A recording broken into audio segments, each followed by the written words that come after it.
administration is fully committed to boosting the economy and productive base through investment in critical infrastructure, roads, expansion of port operations, rail, and power. We are creating a new environment in which industry and manufacturing can thrive. Our tax and fiscal policy reform will streamline taxes, administration, and eliminate both some or multiple taxes, enabling our industrialists and entrepreneurs to operate in a more conducive environment. Governors must work and deliver value to the people. As part of our tax reform, we have provided small businesses with an exemption of tax, established the Office of Tax Ombudsman, and ensure transparency and protect taxpayers' rights. Digital tools now help us track performance and reduce waste. The diaspora's bond and non-resident BVN are bringing Nigerian abroad into national development fold. See, yesterday was Democracy Day, right? Tinubu versus Peter Obi. Tinubu granted Democracy Day speeches. Two of them granted that Democracy Day speeches yesterday. So I want you to listen to both of them. Tinubu's speech and Peter Obi's speech on Democracy Day. As Tinubu gave his own speech by praising himself. He was praising himself instead of waiting for Nigerians to praise him for his wrongdoing. Okay, he's praising himself for his wrongdoing. Now, Peter Obi counter everything Tinubu said, lied to Nigerians, to the world yesterday. That's why I'm doing this video. If you have not listened to the full video of both of them, go and listen to the full video. I will even put the link for you to listen to one full video. Tinubu, the president, everything he said, 4 or 5 areas where he touched on yesterday, the issue of the 5 most important key in terms of developing your country, human index, capital per human index development, right? If all those 5 things he said yesterday, Tinubu. So I want you to listen to Tinubu explain, praising himself, giving credits to himself, what he said about the development of the country, the growth of the country under his administration, and how he has been able to. Now, listen to Peter Obi version. Everything he said he lies to Nigeria. Peter Obi come with figure, statistics to counter his opinion. Now listen to both of them and you see who is lying to Nigerians. True, they said by their fruit you shall know them. Now listen to 2 of them and you shall know them by the speeches of this Democracy Day yesterday. You shall know who is telling us the truth and who is lying to Nigerians. Tinubu was there praising himself. APC members, some of them were supporting and lying, crapping for him. Why some of them, you see the way they were just grumbly looking at each other, saying, "I like waiting, Baba they talk, na lie." Please listen and watch this video to the end, and please share this video, like, share, comment, and follow for more. It is most troubling that in 2 years in office, the present government has brought our nation to the point where our leaders now celebrate and endorse failure, lies, and propaganda.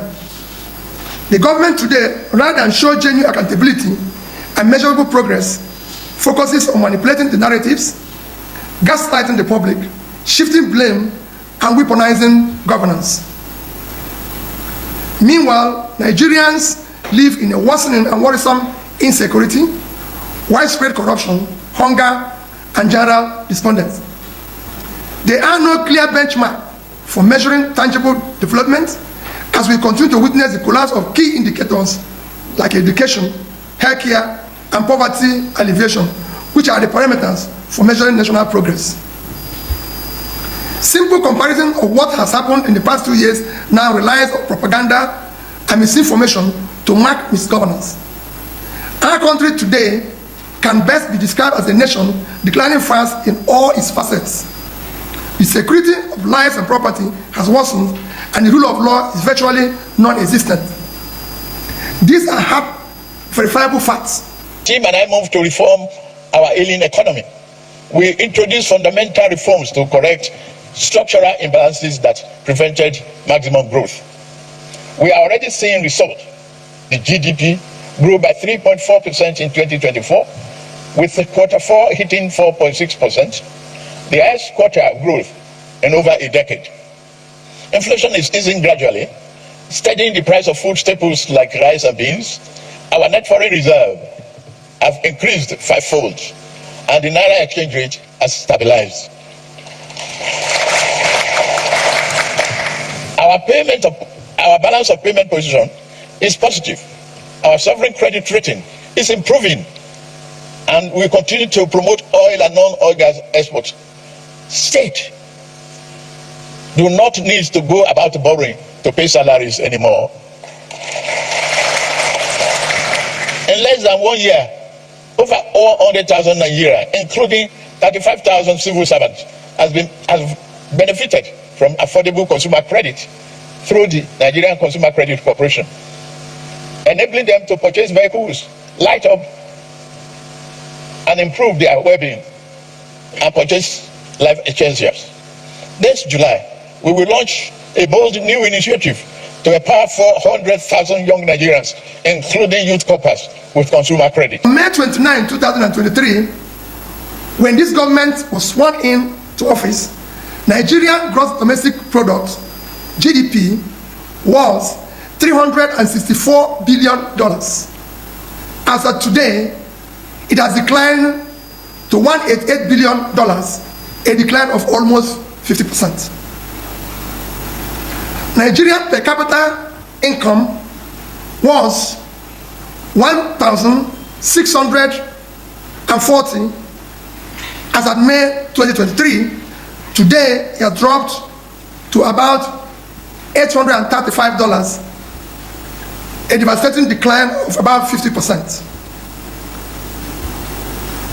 Nigerians living in poverty have increased from 38.9% to 54%.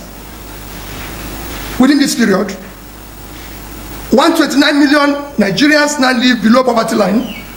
The World Bank recent report stated that 75% of Nigerians in rural areas now live below poverty, and the situation is even more in urban areas. In addition, we have embarked on an ambitious project to lay fiber optic cables across the nation, a transformative step towards bridging the digital divide and fostering greater connectivity. This initiative promises not only to enhance the speedy and reality of internet access, but also to revolutionize how business operates, how students learn, and how community stays connected.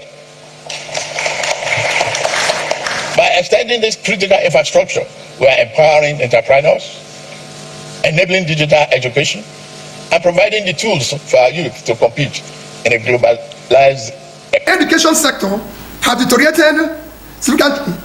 Today we have 18.3 million children out of school, the highest in the world.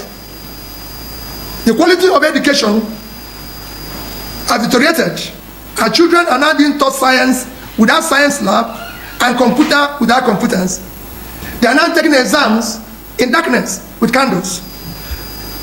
There's not even glitches in the exams. Enhance progress and we consolidate market-driven growth.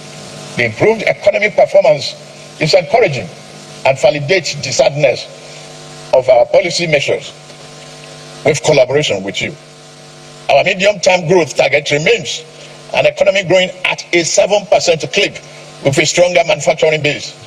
We must learn to produce and grow most of our food, and we are on the path to achieving food sovereignty. These and other reforms have placed the economy on a more rational footing, where critical decisions regarding the large-scale investment can now be made. We are making agriculture more sexy by providing tracks. Nigerian businesses continue to collapse at an alarming rate. Within these 2 years, approximately 7 million micro, small, and medium enterprises shut down and folded up across the country. Over 80 manufacturing companies have permanently closed their operations. Funding costs of raw materials and energy costs have surged to an incredible level, making these manufacturing companies to close down.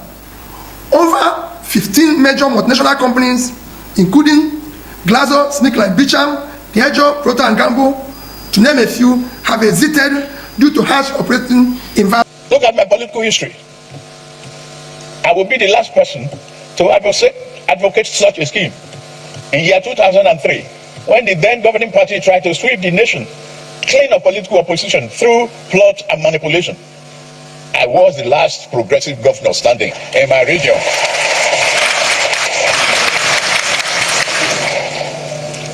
In their numbers, they boasted. In all their numbers and the first grandeur, they boasted of ruling, not only governing Nigeria, for the next half century or more. Where are they now? Yet I stood alone. My allies had been induced into defeat. My adversary held all the cards that mortal man could carry. Even with all of that, they could not control my destiny and could not control our national destiny, because fate is written from the above. Allow the electoral body in the country to truly be independent. The very agency that is supposed to serve as an independent electoral body for Nigerian elections has lost its neutrality and credibility and now operates as an extension of APC government, thus undermining democracy, eroding public trust, and turning elections into endorsements rather than credible contests. All should bear the brunt of injustice for merely writing a bad report about me or call me names.